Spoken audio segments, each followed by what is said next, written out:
ng civil war, magkakaroon tayo ng civil war. Putangin na ninyo, tatakutin nyo kami.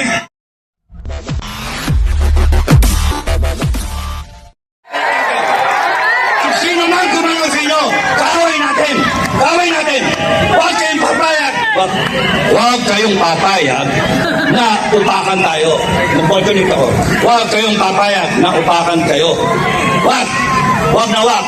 Bansa nyo to. Bansa nyo to. Hindi kayo alipin sa bansa ninyo. Hindi kayo kriminal sa bansa ninyo.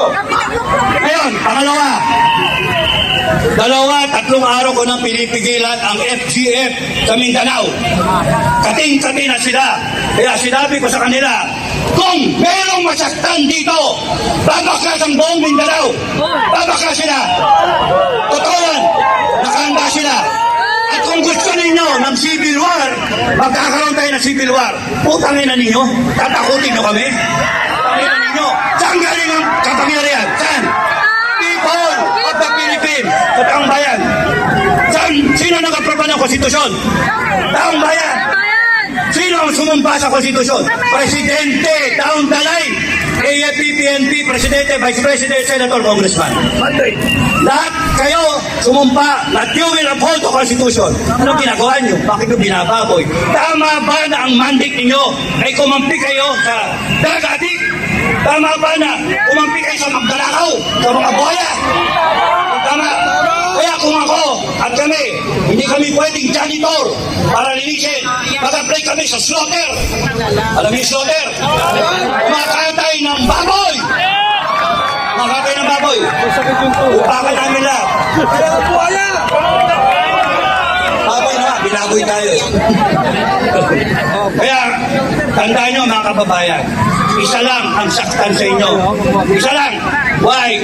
Because sa FGF, ang aming simulain at ang aming usapan, we protect each other. It is about time that the Filipino people protect each other.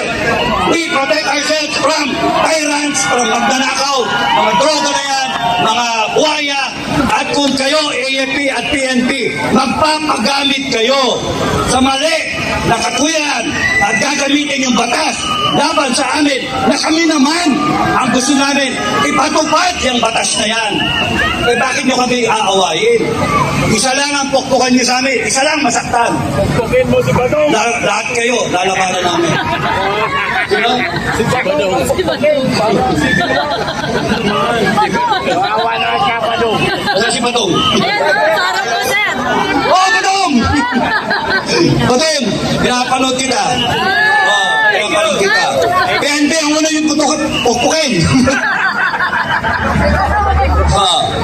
Ngayon, tama pa, pagka nakasakay kayo sa sasakyan, na pagka-flat tire na, papaandarin niyo ba yung sasakyan? Hindi. Tama ba na ipipilit paandarin yung sasakyan? O sino man yung driver na yan? Patatakbo yung sasakyan? Hindi. Anong gagawin? Normal. Ipapalit mo yung spare tire. Sino spare tire ngayon? Si Sara. Okay? Pagkapalpak yung inyong gulong na umaandar tayo, hindi pwedeng ipilit natin at kakabog-kabog na gayon. Ang buntis makukunan. Hindi pwede tayo makakaabot sa paroroonan natin kung ang ating gulong ay flat. Palit ang spare tire. Malulubak tayo. Ngayon, Madam Inday Sara, ang mga tao ayaw ng ganito. Ang mga tao, ang gusto ng taong bayan, tapusin natin to. Bukas, pagka araw ni Bonifacio, lumaban tayo, tumayo tayo. Pagka kayo pinukpok, mag-declare na ako ng People's Revolution, bumalik kayo, may dala-dala kayong itak, bolo, baril kung gusto ninyo.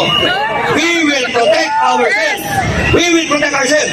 Kaya ang unang putok, tandaan niyo yung kwento ko, Makati, ang unang putok manggaling sa gobyerno, hindi ko sa mga nagre-rebelde. Yun yung kwento ko. And naayos ang sitwasyon noon.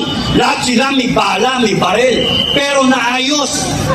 Kasi yung gobyerno nag-isip, si Enrile, General Enrile, tanggalin yung baril, tanggalin yung magasin ng baril.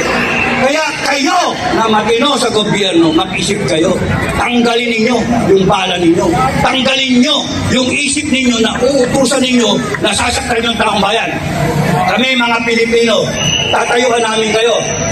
Ang isa pa, gusto kong i-announce na ang KBL under the leadership of Commander Aguila, Rodel Dupaya, aka Commander Aguila from Cagayan, yung organisasyon ng KBL ay kinusahan ng mga bagong leader sa Pilipinas mula Luzon, Visayas at Mindanao. They are 20 million. And sinabi sa akin, sabihin sa inyo, nadidinig mo ito, Governor. Nadidinig mo ito, Commander Aguila. Alam ni Marcos to.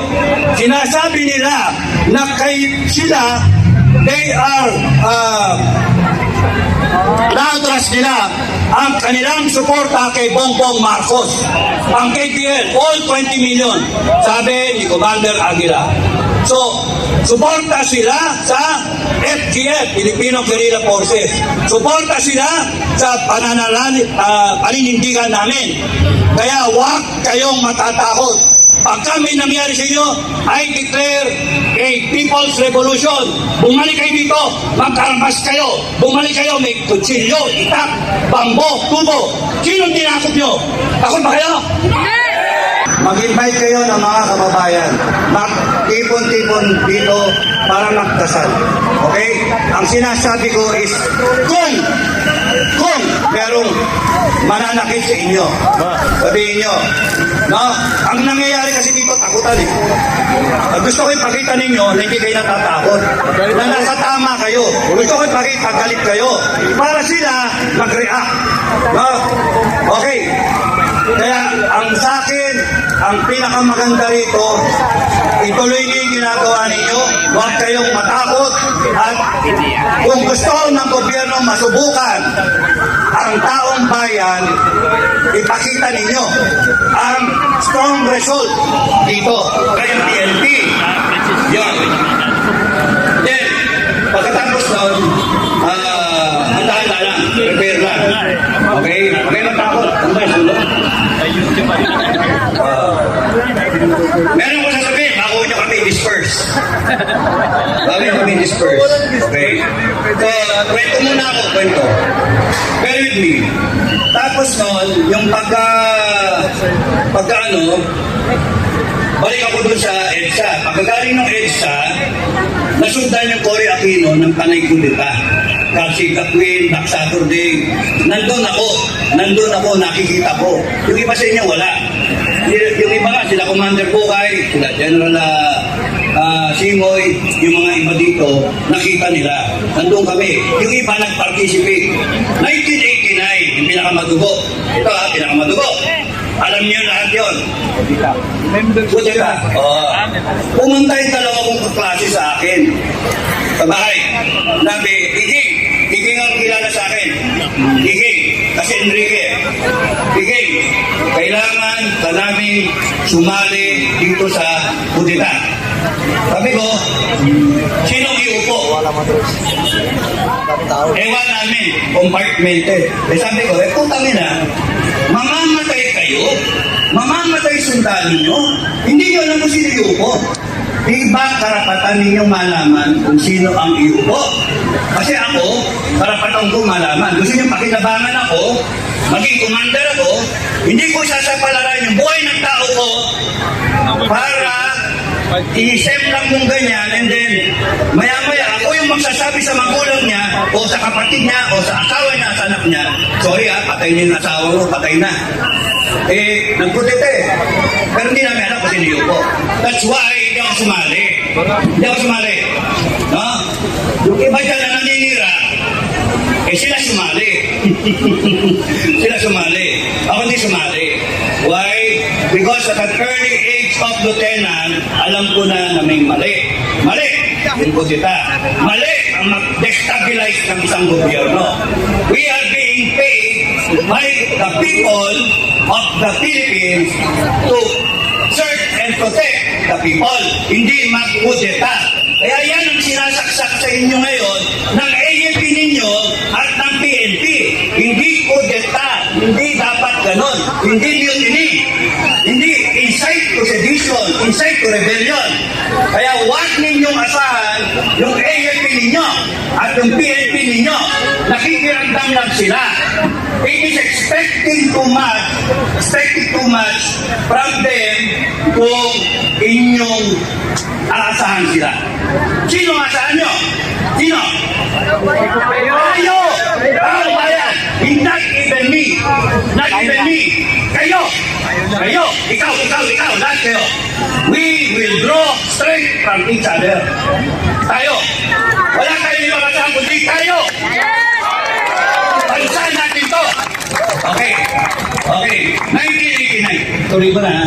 1989. Kasi sisingit-singit si Bukay, Commander Bukay, pagka nakita niya na medyo kailangan kong magano, kaya nga. Pero okay lang, minamalat niya eh. Minamalat yung kapalit ko eh. Kaya, 1989, sinasali ko ayoko. Yung pala, kaya ako nilalagay sa isang ranger company, akin yung airport. Kukunin ko yung airport. Ano ito? Hindi kaya, hindi ako pumayag. Kaya pumutok na yung 1989, buti ka na. Alam mo sabi ng mga klase ko? Sabi ko kasi, bok may pamilya ako. Pinakarga ko yung anak ko. Kakaisang linggo pa lang, kakalabas pa lang sa hospital. Ano gusto nyo, iwanan ko yung baby? Iwanan ko yung anak ko. Alam niyo, sabi ng mista ko, bok, sige, diyan ka na sa pamilya mo. May pamilya rin naman kami, pero mamamatay kami para sa taong bayan. Wow! Pare, bad trip. Bad trip yun.